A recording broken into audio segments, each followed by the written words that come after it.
Hello everyone, welcome to Shafi Tuts, and in this video I'm going to show you how to get or how to find a text format in Google Chat so that you can customize your text and you can send to your friend or an user. So you have to go in a browser, or if you already install Google Chat in your PC, then you can enter them. So I'm just opening Google Chrome. So you can see this is the Google Chat. So you have to choose the person you're going to send your message. Okay, so I'm just going to choose my friend, and after that you can see history is on. So simply type on that.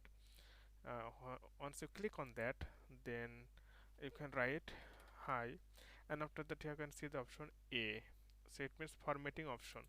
Once you click them, then here you'll get some option like uh, bold. If you have to select the things, then just click on that.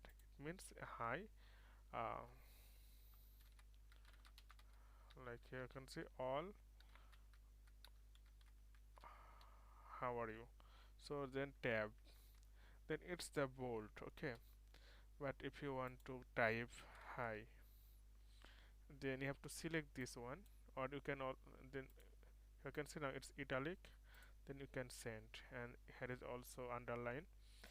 So okay friend, I hope this video is helpful for you. So today is no more, and thank you for watching.